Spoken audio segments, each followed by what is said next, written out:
After clearing retrieve data, we're going to want to visit Servo to get the triple rod.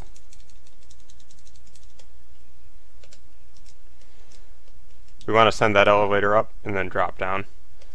Interestingly, you don't need to stop on the elevator and press up. You can just hold it in as you dash onto the elevator and it'll go up.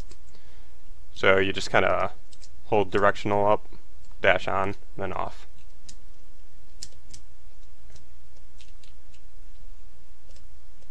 This is around how close you need to be to talk to them. Like, I use this circle on the background. That's a bit further than needed. That's cutting a bit close, but it works.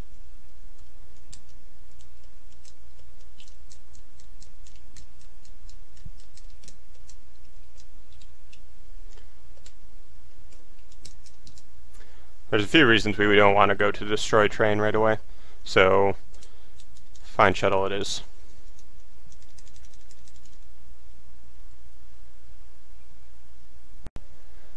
Platforming in this stage is relatively basic, but the RNG manipulation is pretty critical, and also a little bit tricky, so I'll be focusing more on that for this section. We're going to want to avoid killing the vultures for the most part, so just get used to moving around without hitting them.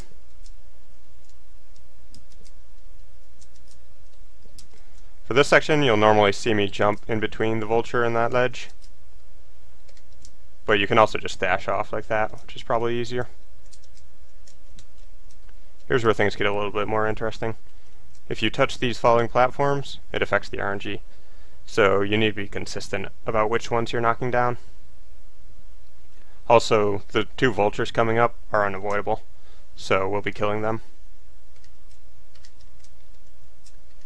So, in my manipulation, I don't knock down these two. Jump over them. I do hit both of those.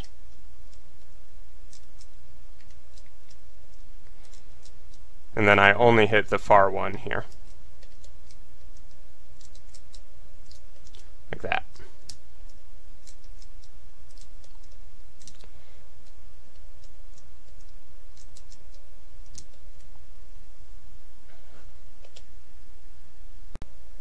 You also want to avoid hitting this Cyber Elf container, though in my experience that's not normally a problem. For the sections coming up, we want to switch to the triple rod, because it's going to be essential for killing a couple enemies and fighting Anubis. We also want to start charging our buster, so do that. Now here's the trickiest part. These tornado generators, you can see, are affecting the RNG pretty regularly. So you need to be really consistent about how you get through them if you want to get the same RNG each time. So to kill it, we're going to shoot it with a green shot, a lemon, and then stab it once with the triple rod. Normally I aim for like around here, a bit past the halfway mark on this downward slope, is when I shoot the shots, and then I jump at it and stab it on the way down. It should get you a pretty consistent kill time every time to make the RNG regular. And then there's one more here. My cue is this flat section as where I shoot and jump. You don't stab it on the way down though, because like you see, I don't reach. Instead, you stab it on the way up after jumping again. Like that. And you want to be hitting that RNG of 1987.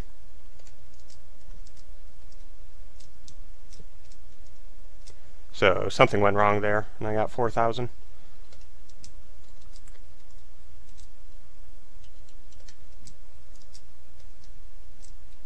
It looks like I was killing it too early, was the problem. But it can be tough to really tell exactly what's going on with it. Just be consistent.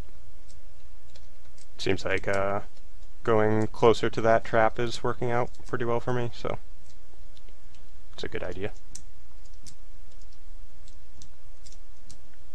And then we're at Anubis.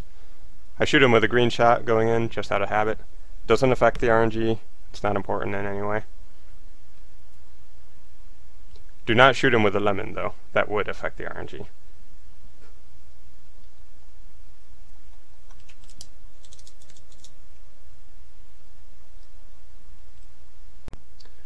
So there's a bunch of stuff we need to do during the fight against Anubis to maintain the RNG values we want. Just getting here with the right value isn't quite enough.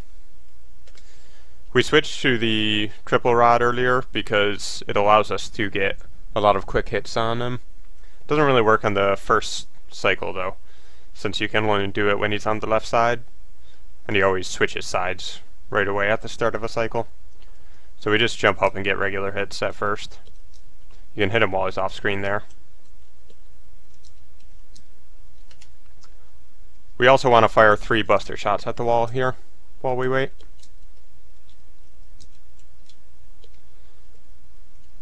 So hit him, 3 shots, and 3 more hits. And then from here on out, whenever we get these pillars, we're always going to want to end at the left side of the screen, so he spawns on the right, like that. And we also want to shoot 1 shot into the wall here while he's spawning. Timing's not precise or anything. Just don't be like standing right up against the wall. I'm not certain, but that might mess things up. Jump up and hit him once, and then when he moves over, you can hit him repeatedly. Since standing attacks with the triple rod give only short invulnerability. So 1 shot, hit him once, then 3 as he shows up. The RNG can be messed up based on exactly when you end this cycle, and it's not really something that can be easily avoided. There's only like certain frames where that'll happen. Most of the time it won't be a problem in my experience. But yeah, it happened there. When you get multiple pillars like this, it just means you happen to got one of the bad patterns. So let's try it again from the top. 3 shots.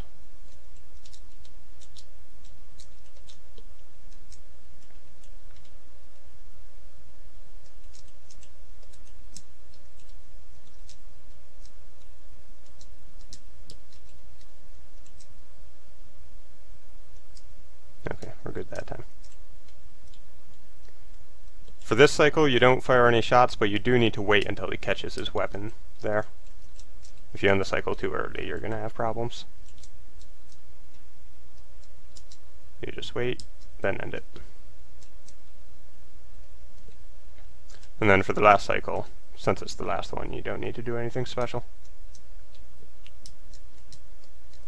Just finish the fight quick as you can.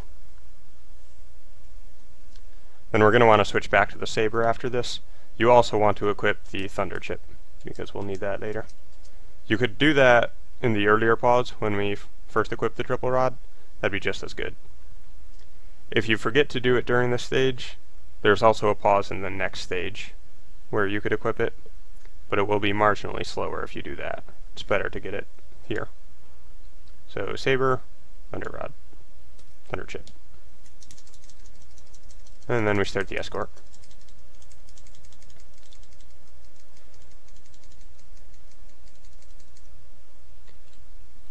If he gets off screen, he stops moving, which is obviously not ideal. Same as if he catches up to you.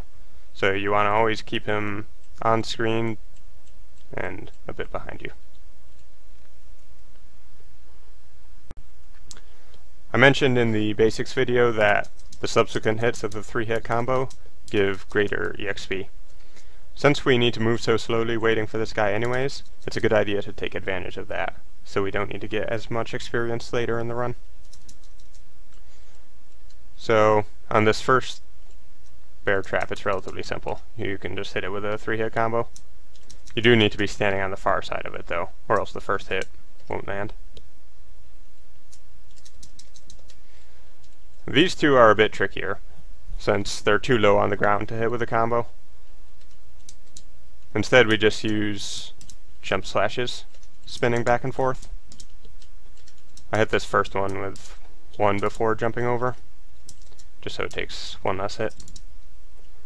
That way, even if I mess it up, I might still have time to catch it before he gets up to it. Then we just destroy that one with a 3-hit. The vultures are a little bit trickier, since you need to have a pretty good sense of when they'll be flying down if you want to catch them with the combo. So with that one, right after I destroy the trap, I dash forward a little bit, and then do a 3-hit facing the other way.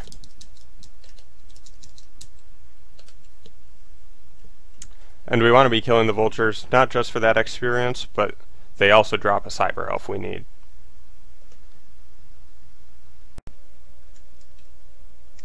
This trap's simple. Again, just get on the far side so you can hit it. And then there's a vulture coming up that has kind of an interesting setup.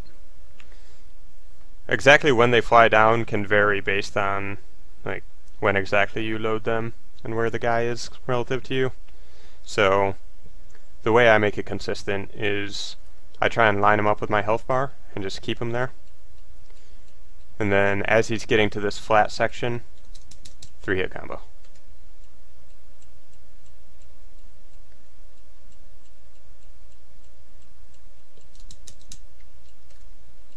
It's a bit of a trick. If you miss the vulture, it's not really a big deal, but it can throw you off, and it costs you the XP. Now, snakes. They are by far the hardest to hit with the 3rd from the combo. Basically, you need to be standing pretty close to them, but not as close as possible, and then do a 3-hit combo while facing the opposite direction, and then only the 3rd will actually land. So let's see if I can show that off.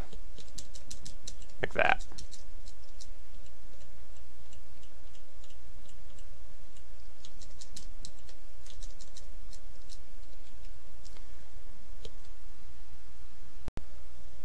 Getting the 3rd hit on the snakes isn't strictly necessary. There are other ways to get that experience, and it is a relatively advanced technique. So if you're having trouble with it, you can put it off for later. This next one coming up is especially tricky, because we want to be hitting a vulture and a snake with the same 3rd hit.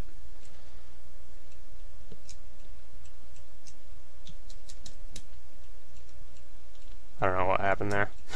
Let's try again. So I was too slow to set up, so the vulture flew into me.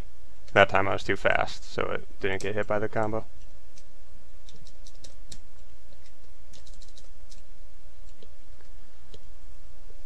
If everything goes according to plan, that vulture is the one who will drop the cyber elf. And then, of course, for every one that you miss, it'll be pushed back that much.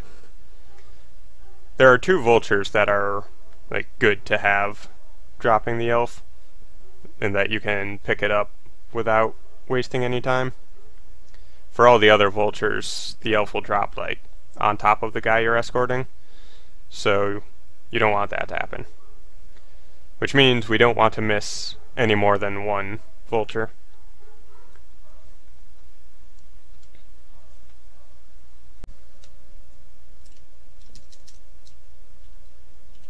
Some more traps here. Same old stuff.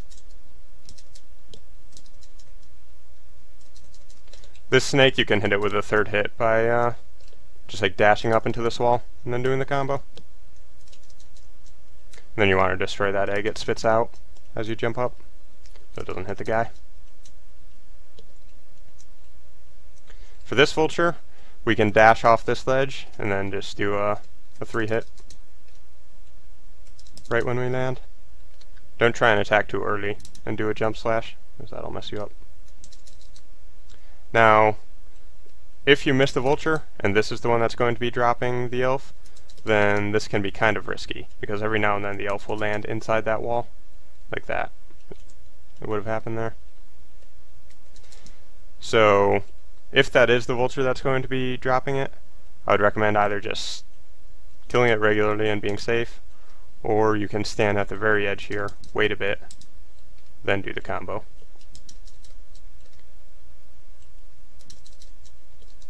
and then dash off and kill that snake and all of the eggs.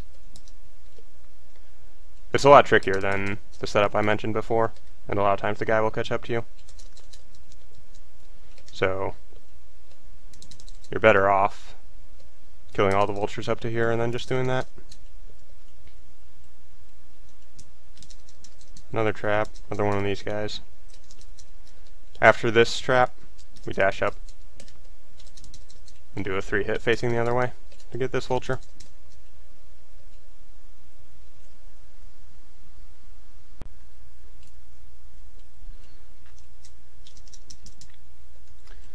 For this vulture, I wait until the guy gets near the bottom of this valley, and dash up, turn, and swing. There's a couple more snakes coming up. To avoid loading them too early and having to deal with the eggs they spit, I like to wait around here a bit before halfway on this flat surface until the guy gets close. And I can move all the way up without worrying about him getting off screen.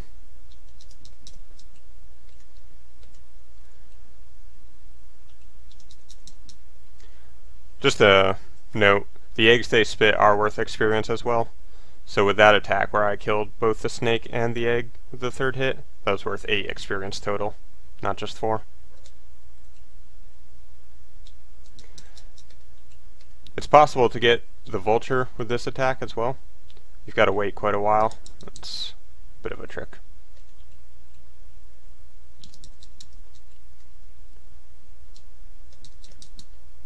You kind of have to get dangerously far ahead of the guy for it to work.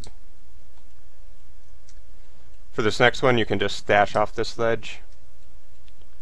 You can see there that the eggs were a problem because I loaded him too early.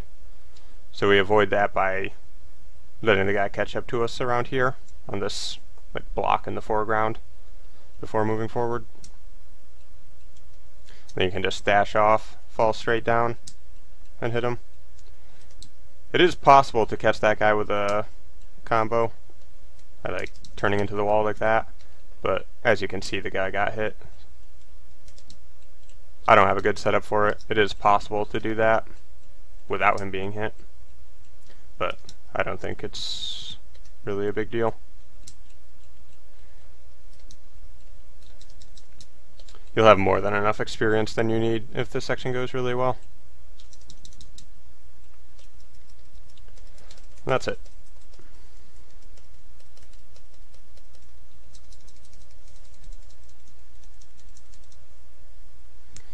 With an optimal stage, you can get a 256. Though if you're not getting good RNG manipulation, you'll have a ton of variance in that from the pattern on Anubis.